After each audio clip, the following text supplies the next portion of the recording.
disitulah kita mesti pahami bahwa bencana politik hanya terjadi jika gitu ya, tadi asal muasalnya oligarki bisnis menguasai oligarki politik, lalu kemudian dipenuhi dengan prinsip-prinsip ketidakjujuran, prinsip keserakahan, ya, prinsip yang membangun persepsi secara salah tentang kebenaran dan kebaikan, lalu prinsip-prinsip yang sekedar melulu pada istilah saya, sekedar pada casing, pada kemasan, tapi mengabaikan kontennya, mengabaikan esensnya, intinya, lalu kemudian kehilangan konsistensinya dan kehilangan komprehensifnya. Maka Anda bisa lihat bagaimana Anda bicara infrastruktur, tapi infrastruktur tadi yang Anda sudah lakukan, Anda jual. Yang terjadi adalah bukan menguntungkan penjualan itu, tapi merugikan.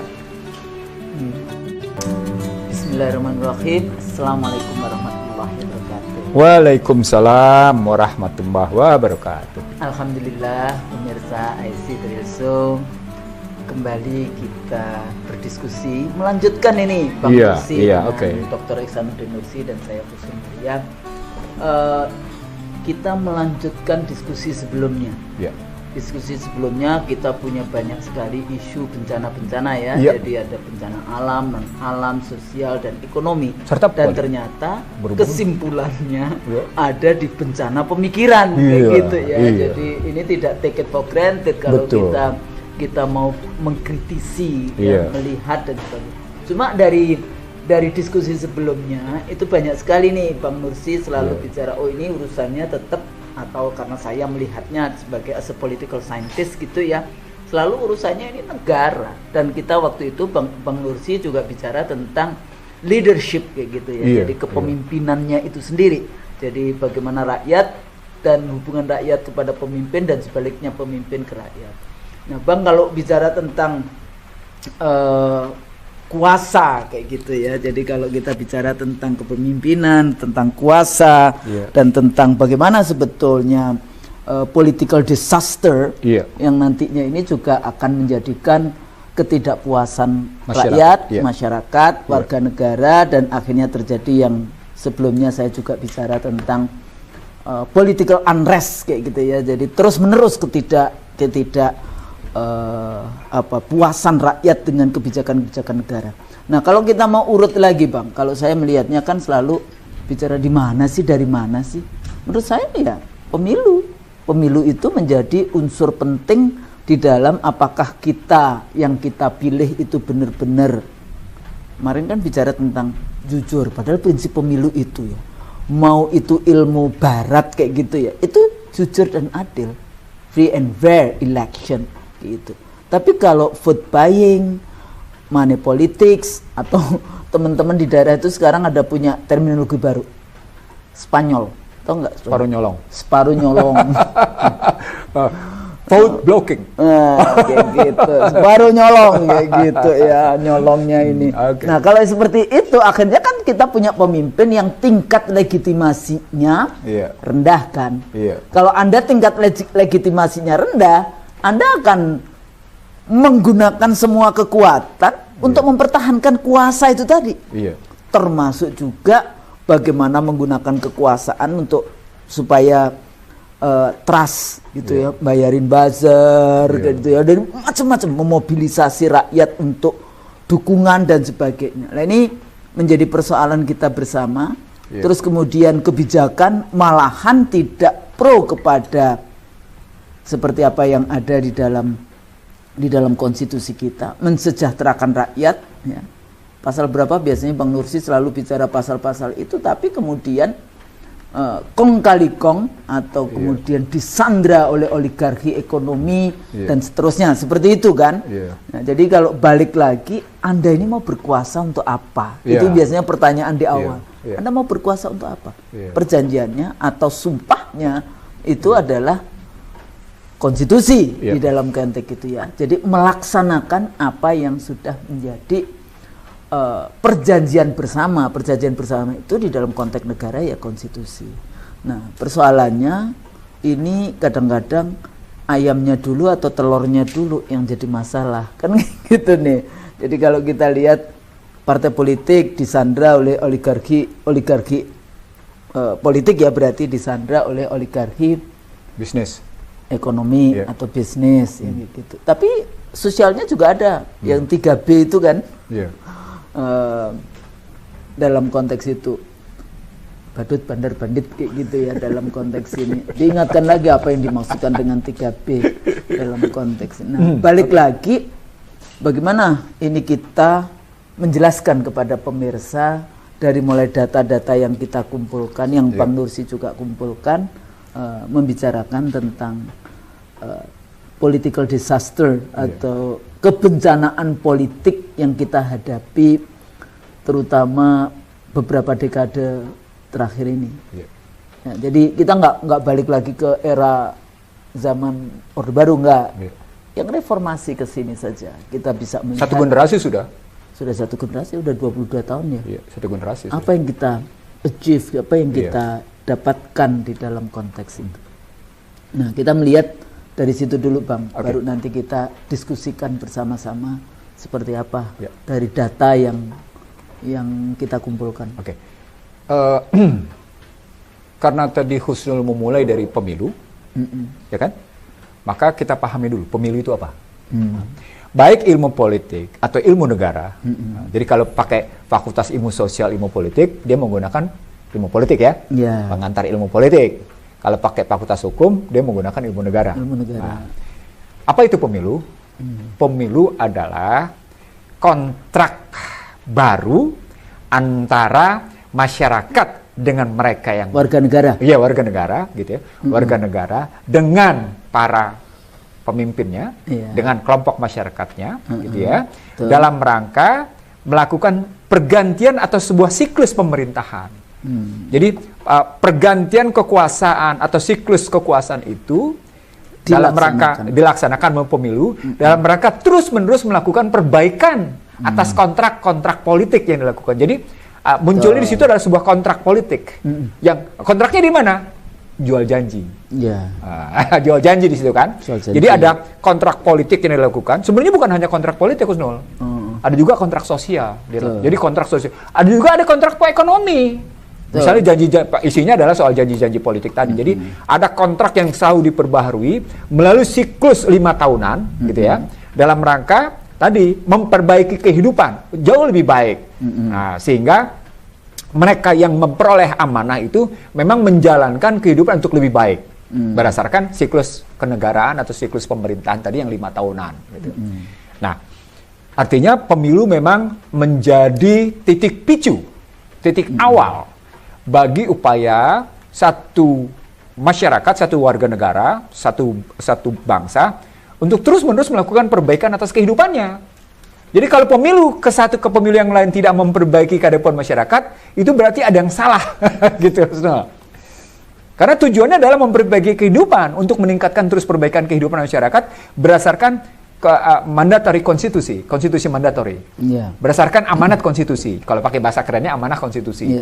Nah, itulah yang awal dari Husnul Mulain. Tetapi terbayangkah kita kalau ternyata jika dalam pemilu yang terjadi adalah permainan kekuatan ekonomi untuk membeli suara masyarakat. Itu. Nah, nanti pemirsa IC The Real Show akan melihat bagaimana saya ngebangun satu model berpikir dengan pembelian suara dari kekuatan politik yang didanai oleh kekuatan oligarki bisnis, melahirkan apa yang disebut dengan suara semu atau suara palsu. Saya menyebutnya sebagai false vote. Ya. Nah, di sana suara semu atau suara palsu. Saya ngambilnya dalam dua konstruksi, Husnul. False vote atau suara semu, suara palsu untuk legislatif. False vote atau suara palsu atau suara semu untuk yang namanya eksekutif, gitu ya. Nah, kita ngambil presiden dulu, terutama. Ya, presiden, gubernur, wali kota dan seterusnya, bupati. Lalu kita ambil dulu yang legislatif. Akibat suara semu atau suara palsu di lingkup legislatif, lahirlah apa yang disebut dengan aspirasi semu atau aspirasi palsu. Tesis kiri menyebutnya sebagai representativeness. Tesis kiri. Tapi saya tidak menggunakan tesis kiri. Saya menggunakan saja kajian-kajian yang muncul dari kedua belah pihak. Apa yang disebut dengan kepalsuan aspirasi tadi disebabkan karena kepalsuan proses kontrak. Jadi kontraknya palsu nih jadi nanti. Karena tadi ada pembayaran, tidak didasarkan atas sebuah kesadaran berpikir dan kesadaran merasakan. False aspiration tadi melahirkan false representative, ketemu. False representative adalah sama dengan under representative. Nah, di titik bawahnya dia melahirkan apa yang disebut dengan false authority. Otoritas semua. Otoritas semua atau kewenangan semua atau kewenangan palsu. Nah, kita berhenti dulu di sini. Mari kita pindah ke sebelah kanan. Kalau pemilihan dalam rangka bupati, wali kota, gubernur, atau presiden, dan basisnya tetap merupakan suara semu atau suara palsu, maka dia akan melahirkan, saya gunakan istilah Husnul di sini, false governance. Bukan false government, tapi false governance. Nah, di sini menarik. Apa ujung dari false governance? False public policy. Jadi semuanya jadi salah semua dari mulai, karena dari sejak awal dia menangnya dengan salah. Maka lahirlah false governance, berikutnya adalah false public policy. Ujung dari false public policy seperti juga ujung dari false representative, dia adalah false authority. Jadi kewenangannya, otoritasnya semu atau palsu. Untuk wilayah eksekutif dan legislatif itu seperti itu. Untuk wilayah yudikatif gimana jadinya? False certainty. Kepastian semu hukum. Yang mestinya kalau ke pengadilan kita mencari keadilan. Ke pengadilan. Tapi justru nggak jelas. Karena benteng. Nah, ketika Anda bilang tidak jelas, itu karena benteng terakhir dalam menegakkan keadilan kacau. Salah satu contoh misalnya dalam kasus sekedar mengambil pisang atau singkong hukumannya sekian tahun, tapi mengambil sekian triliun sekian bulan gitu. Contohnya yang banyak lagi contoh-contoh yang menimbulkan satu ketidakadilan dalam putusan pengadilan. Output dari semuanya otoritas di legislatif, semuanya otoritas di eksekutif, semuanya otoritas di pengadilan, di yudikatif, itu berujung pada apa yang disebut dengan social distrust, social disorder, social disobedience. Betul. Muternya begitu, Husnul. Dan social distrust, social disorder, social disobedience ini begitu masuk ke siklus pemilih berikutnya, dia menjadi modal dasar untuk lahirnya kembali falsehood. Jadi dia merupakan vicious circle. Inilah asal muasal bencana politik. Jadi asal muasalnya di situ, Husnul. Jadi ketika kita ambil, ini bukan soal indeks demokrasi berbasis indikator atau berapa sekarang indeks demokrasinya? Sekarang kalau Anda ambil indeks demokrasinya, tergantung Anda pakai bahasa yang mana. Pakai bahasa variabel, pakai indikator. Nah, kita pakai variabel dulu ya. Pakai variabel dulu.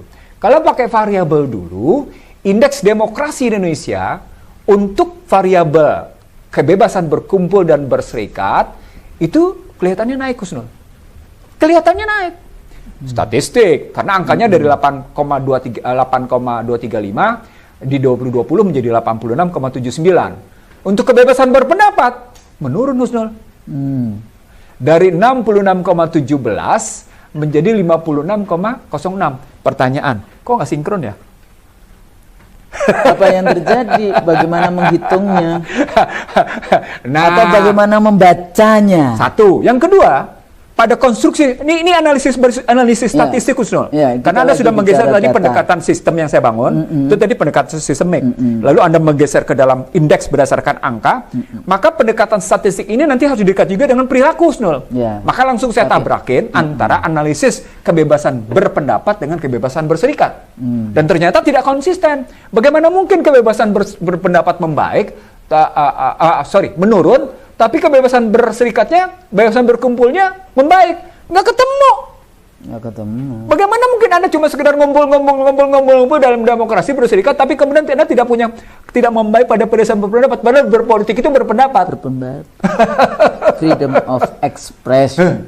Civil and political liberties, sebetulnya. Freedom of speech, freedom of expression. Di situ kan. Dan yang paling menarik lagi adalah freedom of torture. Bebas dari rasa kesakitan dan ketakutan, Husnul. Itu kekerasan, kebebasan atas kekerasan itu yang mestinya juga bebas dari rasa takut. Iya, di situ. Nah, itu yang Anda, kalau Anda bertanya di situ. Berikutnya adalah soal bagaimana kebebasan dari diskriminasi. Menurun juga, Husnul. Dari berapa? Dari 91,77 menjadi 90,88. Menurun, walaupun angkanya cuma 1 menurun, tapi kelas ada persoalan menurun di situ kalau ngeliat dari situ. Lalu kalau kita lihat juga dari namanya, di sini menarik, Husnul. Pemilu yang bebas dan adil. Ulang ya. Pemilu yang bebas dan adil, angkanya menurun dari 95,48 menjadi 85,75. Dahsyat nggak? Banyak dong. Oh iya, banyak, menurunnya sampai 10 indeks nih. 10 penurunannya. Makanya kan kemudian sekarang banyak yang menulis tentang demokrasi on sale. Artinya, Husnul, lagi-lagi soal kebebasan berserikat, berpendapat, dan berkumpul berserikat itu angkanya begitu, dan ditambah lagi dengan ternyata pemilu yang bebas dan adil itu menurun angkanya, muncul angka-angka statistik ini perlu dikonfirmasi dan diverifikasi. Oke, itu berdasarkan variabel. Variabel. Sekarang kita berdasarkan indikator. Kan kalau konsep statistik begitu, Husnul. Variabelnya apa? Nah, indikatornya gimana? Kan gitu kan? Oke, sekarang kita bergeser ke indikator. Sekali lagi kita tadi baru pada pendekatan per definisi, pendekatan sistemik dan definisi, lalu kemudian kita masuk ke dalam pendekatan sistemik. Nanti kita tetap melakukan pendekatan perilaku ya. Betul. Lalu kemudian seperti biasa pendekatan hybrid ya, sehingga lengkap pendekatannya. Oke. Sekarang kita masuk ke pendekatan pakai menggunakan statistik tapi dengan indikator. Indikator pertama adalah ancaman garis miring penggunaan kekerasan oleh aparat pemerintah yang menghambat kebebasan berkumpul dan berserikat. Anda tahu nggak apa yang terjadi sejak 2015 sampai dengan 2020? Tidak bergeser. Di 2015, jadi constantly mereka masih tetap menggunakan kekerasan. Coba kebayang nggak? Kebayang nggak? Dari yang namanya 2015 86,76 di 2020 tetap 86,76. Itu ancaman penggunaan kekerasan oleh aparat pemerintah yang menghambat kebebasan berkumpul dan berserikat. Yang kedua, ancaman penggunaan kekerasan oleh masyarakat. Kalau tadi oleh aparat, sekarang oleh masyarakat yang menghambat kebebasan berkumpul dan berserikat. Apa yang terjadi? Membaik, Husnul. 85,85 menjadi 86,95, naik 1,1. Artinya masyarakat hubungannya ini walaupun aparat kayak gini tetap berupaya untuk saling baik. Inilah masyarakat Indonesia, Husnul. Permisif. Betul, pas sekali kalimatnya. Hebat, Husnul, hebat memang. Oke, yang berikutnya, yang ketiga nih kita ambil. Saya cuma ngambil 5 indikator ya. Saya cuma ngambil 5 indikator. Ancaman penggunaan kekerasan oleh aparat pemerintah yang menghambat kebebasan berpendapat. Kalau tadi kebebasan berserikat dan berkumpul, sekarang kebebasan berpendapat tapi digunakan kekerasan oleh aparat. Anda tahu apa yang terjadi? Gimana datanya? Menurun, Husnul, dari 2015 ke 2020. 65,32 menjadi 58,82. Nyurus 6,5, Husnul, menurutnya. Udah tinggi 6,5. Artinya kalau dari angka dasar dia menurun 10%. Betul. Kalau dari angka dasar 10% menurunnya. Itu yang ketiga. Yang keempat saya ambil. Ancaman penggunaan kekerasan oleh masyarakat yang menghambat kebebasan berpendapat. Di 2015 itu ya 46,69. Apa yang terjadi di 2020? Menurun juga. 42,28. Nah, yang terakhir, karena saya ngambil cuma 5. Nah, ini menarik nih. Aturan tertulis yang membatasi, garis bawahi indikatornya. Aturan tertulis yang membatasi kebebasan menjalankan ibadah agama. Menarik nih, saya baca satu persatu. Dan tertulis ya ini ya? Oh ya, itu nanti. Anda senyum-senyum, saya tahu arahnya kemana nih. Anda tahu apa yang terjadi? Aturan tertulis yang membatasi kebebasan menjalankan ibadah agama. Pada tahun 2015, 80,43, meningkat di 2019 menjadi 81,71, dan pada situasi COVID-19 dia meningkat lagi 84,02. Wih.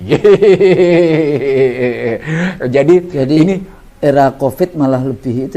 Lebih keras ininya kebebasan, indeks demokrasinya makin ini.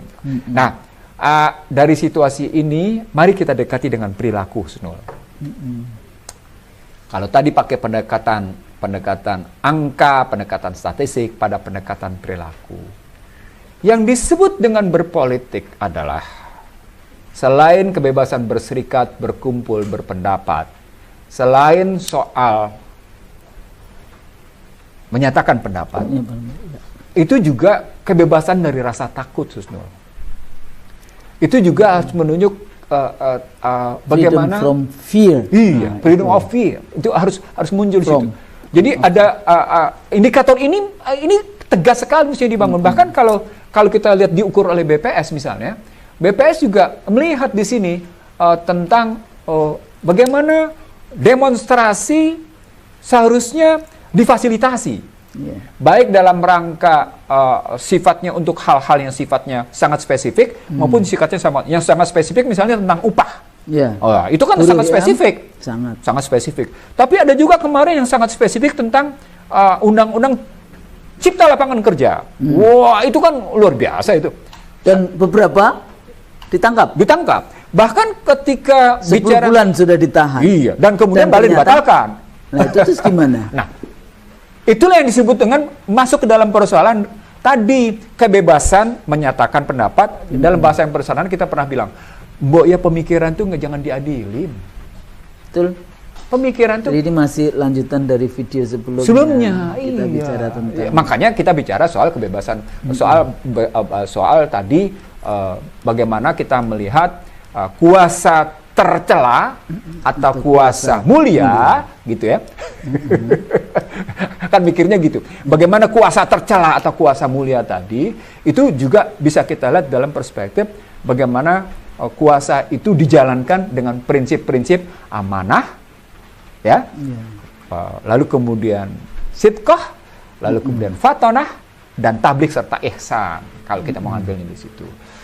Dalam bahasa yang lain, tidak mungkin Anda menjadi kuasa, tetapi justru menjadi beban masyarakat. Kita ngomongnya liabilities. Itu kebijakan ekonomi lagi. pendekatan beban itu namanya. Rakyat yang dibebani. Rakyat yang dibebani. Nggak mungkin. Anda artinya tidak merupakan kekayaan bagi masyarakat. Anda menjadi beban. Gitu. Sama seperti seorang anggota masyarakat atau anggota keluarga. Masa jadi beban keluarga? Mestinya dia menjadi aset keluarga, kekayaan keluarga, Pak. Apalagi Anda pemimpinnya gitu melihatnya. Nah, itu yang saya sebut sebagai kuasa tercela atau kuasa mulia. Nah, kalau kita ngambilnya begitu pada pendekatan perilaku sesederhana itu, maka kata kunci pertama dari kekuasaan itu adalah dia bersikap adil, Husnul. Adil dia. Dia bersikap proporsional. Dia betul-betul menunjukkan satu sikap yang pandai menempatkan diri sebaiknya seperti apa dalam situasi kayak gimana, dalam kondisi seperti apa. Saya pernah membaca itu dalam Dasar Negara. Jadi nggak cuma sekedar saya Pancasila, saya Bhinneka, tapi kebijakan-kebijakannya itu harus mencerminkan setiap sila yang ada. Artinya apa? Anda memenuhi panggilan konstitusi dan Anda memenuhi sumpah jabatan. Sumpah dan janji jabatan. Itulah yang saya sebut sebagai kuasa mulia, Husnul. Jadi kuasa mulia sesungguhnya adalah kuasa yang memenuhi sumpah jabatannya.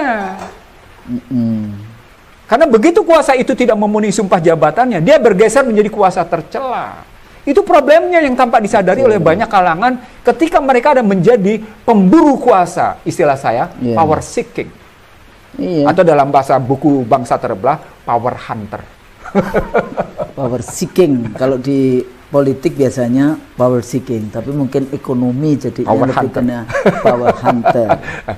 Jadi nanti biasanya kalau Anda turunin sedikit, dia menjadi rent seekers. Pemburu rente. Pencari rente. Nah, disitulah kita mesti pahami bahwa bencana politik hanya terjadi jika, gitu ya, tadi asal muasalnya oligarki bisnis menguasai oligarki politik, lalu kemudian dipenuhi dengan prinsip-prinsip ketidakjujuran, prinsip keserakahan, ya, prinsip yang membangun persepsi secara salah tentang kebenaran dan kebaikan, lalu prinsip-prinsip yang sekedar melulu pada, istilah saya, sekedar pada casing, pada kemasan, tapi mengabaikan kontennya, mengabaikan esensnya, intinya, lalu kemudian kehilangan konsistensinya dan kehilangan komprehensifnya. Maka Anda bisa lihat bagaimana Anda bicara infrastruktur, tapi infrastruktur tadi yang Anda sudah lakukan, Anda jual. Yang terjadi adalah bukan menguntungkan penjualan itu, tapi merugikan. Nah, bagaimana misalnya pembangunan penjualan jalan tol di Kuala Namu? Bagaimana Anda menjual Angkasa Pura II aviasi, Anda jual ke India? Bagaimana Anda ngebangun pelabuhan di Jawa Barat tidak ada guna? Bagaimana Anda membangun dam, tidak ada kemudian saluran sekunder dan saluran tersiernya? Bagaimana kemudian ternyata Anda ngebangun by design atau sebetulnya default? Ada dua pemahamannya. Kalau Anda bertanya yang by design atau default, kalau cerita power plant itu by design. Kenapa? Karena sudah sejak awal Ihsanuddin Nursi menyatakan basis asumsi membangun power plant 35.000 megawatt. Nanti dikasih tahu PLN. Iya, PLN. 35.000 megawatt itu atau 35 gigawatt itu basisnya adalah pertumbuhan ekonomi 7%. Padahal sejak awal saya bilang Anda tidak mungkin mencapai pertumbuhan 7%. Sejak awal, sejak 2015 saya ngomong. Tidak mungkin Anda mencapai 7%. Bahkan dalam perdebatan saya dengan yang namanya direksi PLN di media center, asumsi yang Anda bangun adalah salah. Waktu itu direktur utama PLN-nya Sofyan Basir. Sofyan kemudian mengirim salah satu direksinya untuk berdebat dengan saya di media center DPR. Saya bilang asumsinya sudah salah. Itu artinya Anda tidak mungkin membangun pembangkit sampai 35.000 watt. Apa dampaknya? Dampaknya adalah pembangkit listrik yang dimiliki oleh PLN akan nganggur. Dan ternyata betul. Itu salah satu bentuk. Akhirnya rakyat dibebani, bukan negara melayani. Itu dampaknya. Itu artinya dari sejak awal saya bicaranya ini desainnya salah gitu. Makanya yang terjadi seperti itu, rakyat jadi terbebani. Lalu ketika Anda bicara default karena perencanaan, kasusnya contoh sederhana adalah bagaimana Anda ngebangun LRT di Kelapa Gading. Itu default. Kelapa Gading ya? Iya, Anda bisa ngebayangin itu LRT di Kelapa Gading. Atau Anda ngebayangin satu pembangunan kereta api cepat yang cuma dari Halim sampai dengan Padalarang. Padahal Anda sebutnya kereta api cepat. Cepat dari Jakarta Bandung. Mestinya Jakarta Surabaya kayak gitu saya masih untung karena saya bisa pulang kampung kan. Iya. Artinya itu apalagi dengan tiang-tiang yang dirobohkan, itu default. Default. Dan kemudian dulu janjinya nggak pakai APBN. Ya, itu. Sekarang pakai APBN. Boleh pakai APBN. Saya menyebutnya begini, Husnul. Ini berarti problematiknya sejak yang namanya perencanaan sampai dengan pengawasan, ya. Ini problematiknya struktural loh. Kalau sampai Anda bertanya apakah infrastruktur itu sampai kayak gitu default atau kayak gimana? Ini problematiknya dari perencanaan berarti sampai dengan pengawasan sehingga hasilnya begitu gitu. Tapi mereka itu terkunci juga untuk gimana di 2024 geng ini ya. Jadi geng ini bisa bertahan dan bisa membiayai pemilu yang transaksional itu tadi. Dari mulai Meikarta, terus kerugian reklamasi Jakarta, kereta cepat, kemudian PCR, kemudian pemindahan ibu kota, butuh berapa ratus triliun sih? Nah, itulah Husnul. Dia masuk dalam kategori bahwa sesungguhnya kuasa itu menjadi tidak layak dilakukan ketika hanya berusaha mempertahankannya tanpa menuju pada benefitnya. Jadi apa? Iya, power, pakai bahasa kerennya power benefit. Ya, power benefitnya apa ini? Jadi Anda harus menunjukkan apa yang disebut dengan bahwa kuasa itu punya daya guna, bahwa kuasa itu punya, dalam bahasa kerennya, kuasa itu punya manfaat bagi masyarakat, bukan punya mudarat. Nah, di situ. Ini sebenarnya implementasi dari sila pertama Pancasila kita itu apa? Biasanya kan semua tuh di Facebooknya, di Twitternya dia pakai gambar-gambar. Saya pakai teori Hazairin ya. Saya pakai teori Hazairin. Hazairin menyebut ketika bicara tentang ketuhan Maha Esa, maka ujung dari ketuhanan yang Maha Esa itu adalah keadilan sosial melalui proses sila kedua, sila ketiga, sila keempat. Itu teorinya Hazairin. Profesor Hazairin di FUI. Jadi kalau pakai kajian Profesor Dr. Hazairin itu, sila pertama itu ditegakkan dalam rangka mencapai sila kelima, saya juga gitu berproses bacanya. Melalui sila kedua, sila ketiga, sila keempat. Gitu, Husnul. Jadi sepanjang itu tidak dilakukan, seperti Anda bilang tadi, jangan teriak, saya Pancasila.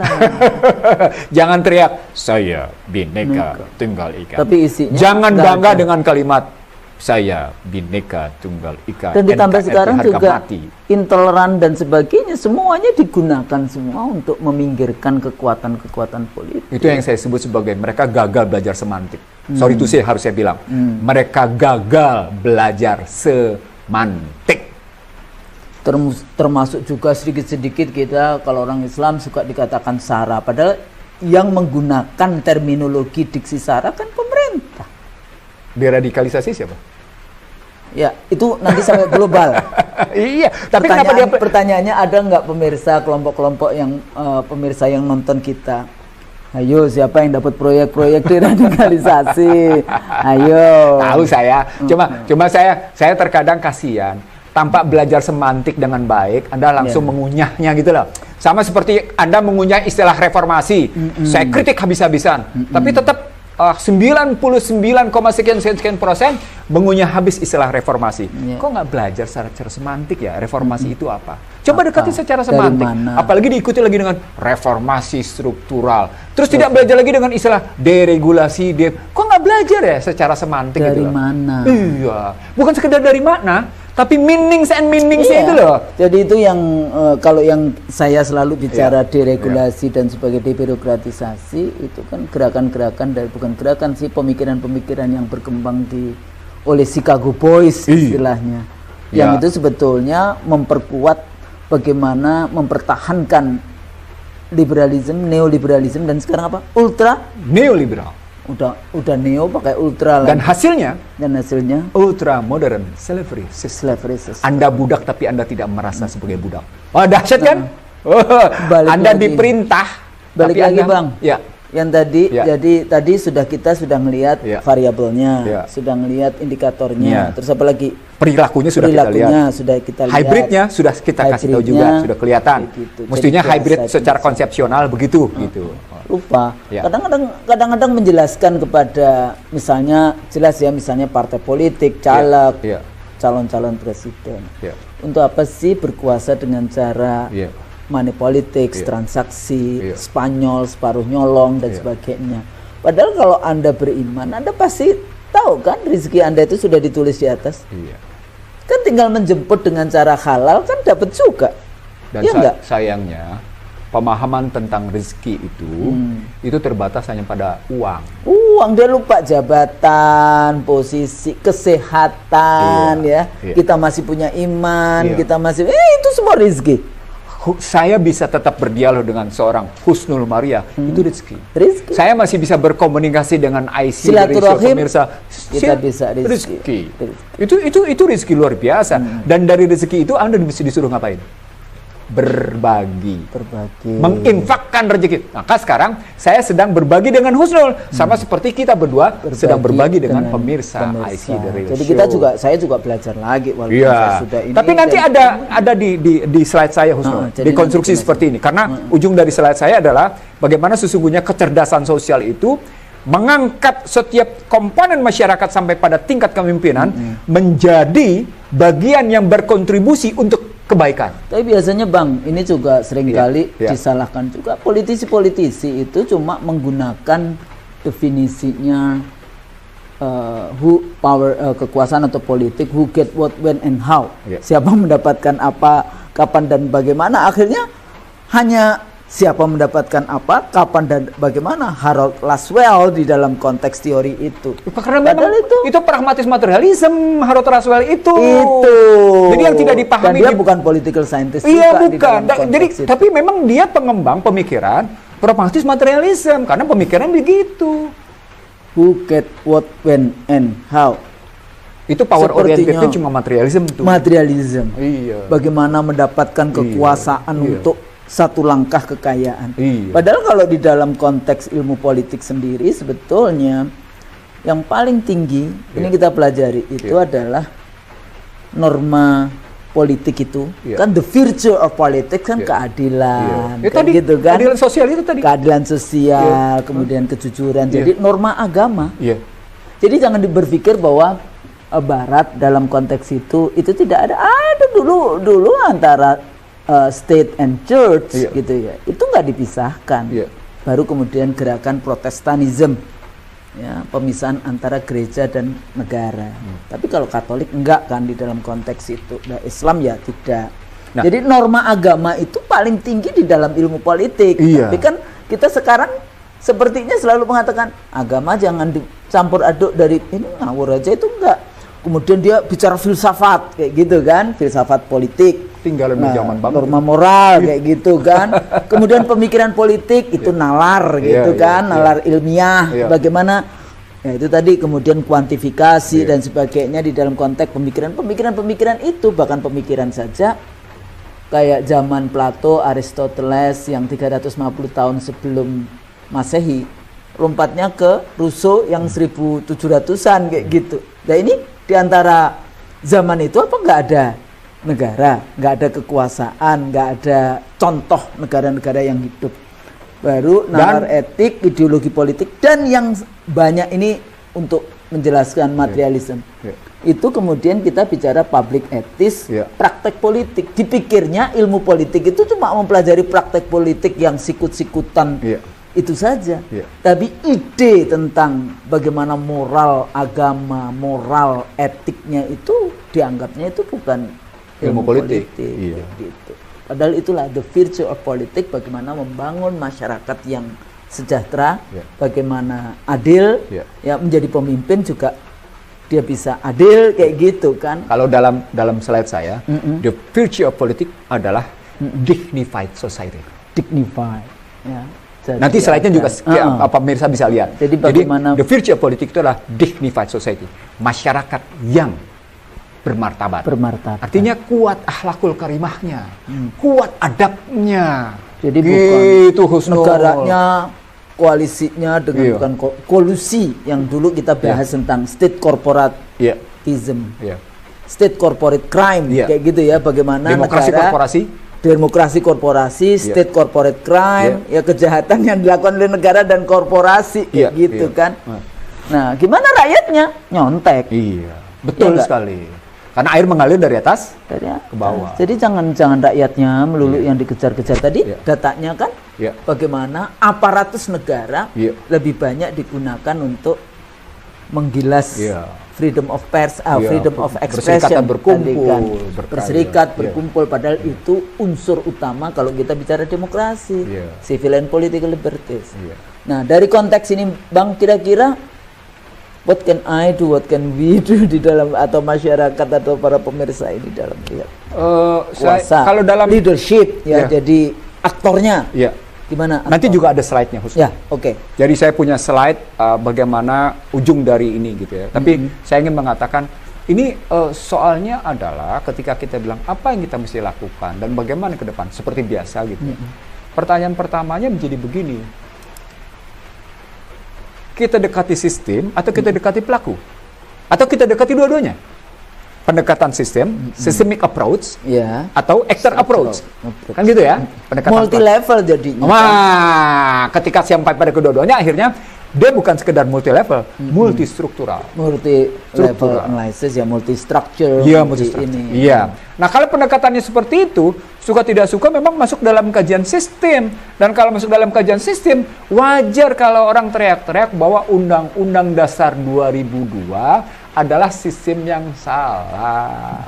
Gitu. Antara pasal-pasal yang di amandemen dengan pembukaannya sudah tidak ketemu. Misalnya pasal 1 ayat 2, pasal 2 ayat 1, pasal 6 dan pasal 23 misalnya pada konstruksi politik atau berhubungan dengan katakan dengan pembangunan ekonomi, bagaimana pasal 33 ayat 4 dan ayat 5 biasa. Ayat 4 sudah mengacaukan keruan. Ada pasal 6A.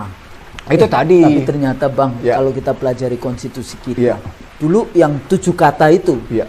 kalau tidak dihilangkan di sila pertama, itu mungkin yang tadi saya sebut sebagai norma agama, itu tetap akan ada.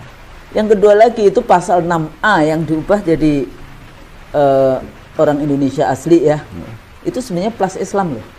Islamnya dibuang. Buang juga. Pribumi, orang Indonesia asli plus Islam, Islamnya dibuang.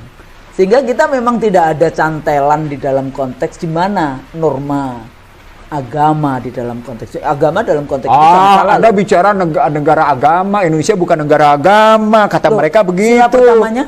Ketua Nemesa. Oh, kalau Tuhan itu apa? Kan bukan dewa. Iya. Kedewaan yang bukan. Kita ya. bicara ketuhanan yang Maha Esa. Dan dalam konteks ini juga menarik. Ya. Setiap kali saya jadi pembicara sekarang saya paling senang itu mau di depan anggota MPR atau siapapun kayak gitu ya. Ayo, Indonesia sudah dijajah berapa lama? Nggak ada tuh yang selalu cepet gitu. 350 tahun. Kata siapa? Emang Indonesia kapan lahir? Iya. Indonesia lahir kan baru 17 Agustus 45. Jadi yang dijajah siapa? Nusantara. Nusantara itu apa? Iya. Yang dijajah itu kerajaan-kerajaan Islam. Nah. Dari Aceh Karena pertanyaannya muncul lagi Husnul. Kenapa sampai yang diburu atau yang ditargetkan adalah kerajaan-kerajaan Islam? Padahal kerajaan-kerajaan Islam adalah pemilik saham sah dari negara Republik Indonesia.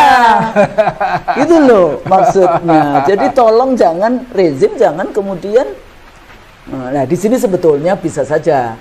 Contoh misalnya, apakah penghargaan kita kepada keraton-keraton itu hari ini dalam konstitusi ada nggak?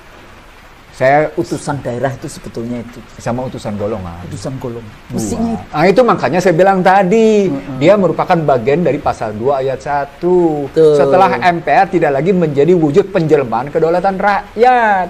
Penjelmaan ya. Jadi Majelis Permusyawaratan Rakyat itu bukan kedaulatan itu, tapi penjelmaan kedaulatan. Jadi penggunaan terminologinya adalah penjelmaan. Iya. Itu dalam sekali.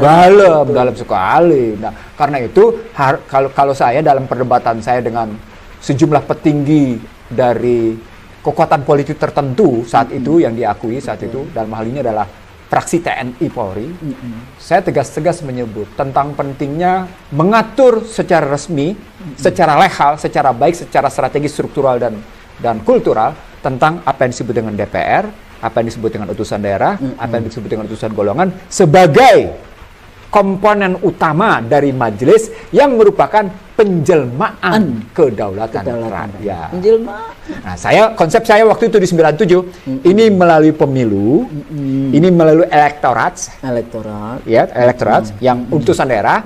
Ini perpaduan antara elektorat sama pemilu karena utusan daerah. Nah, kalau utusan golongan dia elektorat. Muhammadiyah biarkan Muhammadiyah memilih siapa. NU silakan milih siapa. Gereja silakan milih siapa terus. Negara menerimanya dari pilihan mereka sendiri. Itulah elektorat. Gitu loh. Sementara yang namanya utusan daerah ngambil siapa yang mau diutus sebagai utusan daerah. Elektorat dulu bekerja, lalu berikutnya kemudian menurut saya keraton-keraton ini. Iya. Harusnya begitu. Keraton-keraton itu harus kita hargai. Bayangkan itu kerajaan Siak ya. Iya. Itu 30 juta gulden ya yang diberikan. Tidak cuma duitnya loh. Iya. Wilayahnya, tanahnya, penduduknya, semuanya diberikan kepada negara. Tidore itu baru 1950 kalau nggak salah. Orientasi Anda atau cara pandang atau pendekatan Anda ke sejarah itu tidak cocok dengan strategi. Putuskan masyarakat dengan sejarahnya. Hapuskan masyarakat dengan nilai-nilai kejuangannya dari sejarah. Enggak, Anda berbeda dengan yang namanya situasi yang sedang berkembang. Putuskan masyarakat dengan sejarahnya. Lupakan masyarakat itu, hapuskan jejak kesejarahan itu, masyarakat dengan sejarah. Itu strategi yang sedang dibangun. Anda bertentangan di situ. Tapi firman Allah itu ya luar biasa dalam Al-Qur'an kan. Ada yang kita diingatkan dengan kalau Juz 29 dan 30 itu kan akhirat ya, jadi bagaimana kiamat, bagaimana yang kayak gitu iman. Tapi bagaimana cerita tentang Fir'aun, Nabi Musa, Nabi Isa alaihissalam, Nabi Ibrahim, bagaimana cerita Al-Kahfi, itu kan bagaimana sejarah yang luar biasa. Itu kan artinya kita belajar dari dari kitabullah kayak gitu, yang punya kuasa, yang maha memiliki kekuasaan. Ada pihak tertentu yang tidak ingin itu diingat. Diingat ya. Karena mereka cuma mau sampai pada Isa saja, tidak berlanjut. Atau mereka cuma mau sampai pada wilayah Musa saja, tidak mau berlanjut. Nabi Isa aja menyebutkan yang terakhir siapa. Jadi artinya Husnul, kalau kita ambil dalam konstruksi kuasa tercela atau kuasa mulia, ya, dia harus betul-betul bukan sekedar memenuhi sumpah jabatan atau memenuhi panggilan konstitusi. Dia juga harus memenuhi panggilan kemanusiaan. Peradaban. Iya. Di dalam konteks ini. Dan harus diketahui. Yang tadi kan apa? Iya. Kemanusiaan yang dia kemanusiaan apa tadi? Kenapa? Yang terminologinya Bang Nursi. Apa tuh? Kita sudah tidak punya, kita sudah di dalam konteks tadi itu. Yang kita moral dan dignity tadi itu. Oh, dignified society. Ya, maksudnya apa bahasa Indonesianya? Masyarakat yang bermartabat. Bermartabat. Yang beradab dan berakhlak mulia. Di situ. Jadi nanti kita pemirsa IC Radio Show akan melihat bagaimana konstruksi berpikirnya. Tapi saya ingin mengatakan sebagai penutup, Husnul, tidak ada satu manusia pun di dunia yang tidak akan mengakhiri hidupnya dengan kematian. Itu yang yaumil akhir. Artinya pada perjalanan menuju kematian terakhir, itu ya, kuasa yang dijalaninya apakah mulia atau tercela akan nampak pada di ujung perjalanan menuju kematian itu. Akan nampak. Jadi Allah, mudah-mudahan kita husnul khotimah. Amin. Amin. Jadi itulah kenapa kemudian saya sebut tadi, mestinya kalau Anda memang mau menegakkan kuasa yang mulia, maka Anda harus memenuhi sumpah jabatan. Mandatori, konstitusional mandatori itu Anda jawab. Anda jawab dengan baik. Misalnya misalnya tadi soal bagaimana Anda mengurus rakyat. Mengurus rakyat. Ini ada mak-mak, ada nenek-nenek ya yang makan apa? Makan apa, rumput. Iya. Kesulitan. Belum lagi ngomongin stunting. Waduh, banyak sekali isu-isu yang itu karena gizi, karena administrasi. Sederhananya aja, bagaimana sekarang ini UMKM secara pasti, perlahan tapi pasti tergerus oleh namanya permainan-permainan di IT. Dikumpulkan oleh sebuah kekuatan tertentu sampai akhirnya mereka akan dikunci dan didikte oleh kekuatan-kekuatan platform-platform tertentu. Saya nggak usah sebut siapa. Tapi nanti UMKM akan dijepit. Dia nggak kuat karena bakar uang yang terjadi itu sesungguhnya sedang mematikan UMKM itu. Nah disitulah mestinya, ini saya terus terang saya sedih ya. Mestinya betul-betul negara melindungi tumpah darah bangsanya. Dan masyarakat Indonesia yang kuat di UMKM-nya, yang sementara ini menjadi, dalam sejarah krisis 97-98, dalam sejarah krisis 2008, dia tulang punggung, penyelamat ekonomi. Dan dalam situasi sekarang, Indonesia bisa bertahan itu karena kemampuan dari sektor informal. Iya. Ya, yang menghidupi rakyat, bukan karena kekuatan dari rakyat mengurusi dirinya sendiri. Bahkan kenapa misalnya upah buruh murah, kalau kita bicara tentang industrialisasi, kapitalisme, karena ada rakyat yang melayani. Warteg, makan di warteg, Masya Allah itu kalau kita melihat bagaimana mereka. Rakyat itu ya jualan nasi warteg itu kadang-kadang itu tidak menghitung berapa biaya buruhnya, tenaganya nggak dihitung. Tapi Anda kenapa aja kok? Saya sebetulnya salah satu yang saya pikirkan sekarang ya berapa ini ya. Kan kita sebagai dosen kan suka juga nongkrong di tempat makannya mahasiswa, ya di FISIP itu apa Mas Haji namanya yang di FISIP itu di Balsem, di bawah semak-semak gitu ya. Nah, selama 2 tahun ini mereka kemana ya? Jelas. Ada nggak kebijakan dari rektor, kebijakan? Pertanyaannya balik lagi ke dalam pengertian bencana. Kehidupan dan penghidupan yang mengancam mereka itu apa ya? Dan bagaimana masyarakat menghadapi ancaman kehidupan dan penghidupan mereka ya? Nah, itu makanya kita bicaranya bencana politik. Yang mau tidak mau bicara bencana ekonomi politik. Iya, ekonomi politik. Kalau kembali lagi karena kita memang itu field bidang yang kita kaji di situ. Kita kaji dalam konteks ini. Kita pasti akan larinya kebijakan ekonomi politik. Dan untuk ekonomi Ini orang ekonomi juga ekonom selalu nggak mau dia bilang bukan sosial kan? Iya.